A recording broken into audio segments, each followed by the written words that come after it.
Ang programang ito ay rated SPG. Striktong patnubay at gabay ng magulang ang kailangan. Maaaring may masiselang tema, lengguwahe, karahasan, sexual, horror o droga na hindi angkop sa mga bata. Narito ang aabangan natin ngayong Lunes sa FPJ Batang Quiapo.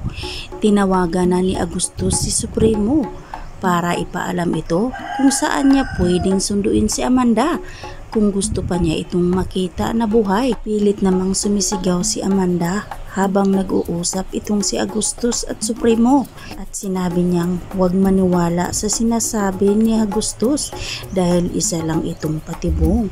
Pagkatapos mag-usap ni Agustus at Supremo, binalaan ni Amanda si Supremo na hindi ito mananalo sa kanilang laban, kundi si Supremo pa rin ang mananalo sa kanila. Kaya gigil at galit na galit itong si Agustus kay Amanda.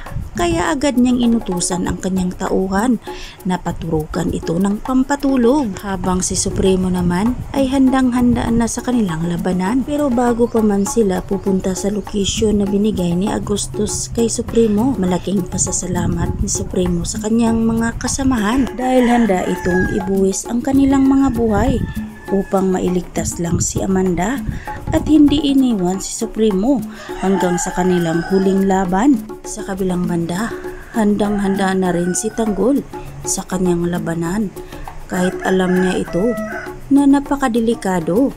Ngunit kailangan niya ang tulong ng kanyang mga kaibigan. Gagawin lahat ni Tanggol para lang mahanap at makita na niya ang kanyang tunay na ama. Malaki rin ang pasasalamat ni Tanggol sa kanyang mga kaibigan dahil tutulungan pa rin si Tanggol kahit alam niya na napakadelikado ang sitwasyon. Samantala, sa pagbabaril ni David kay Ramon, hindi ito natamaan.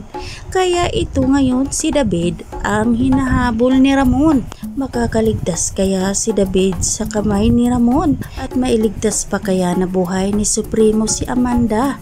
Yan ang ating pakatutukan mga kaibigan. Hanggang dito na lang muna tayo, at huwag po sana ninyong kalimutan na i-like, i-share at pahingi na rin ng isang subscribe.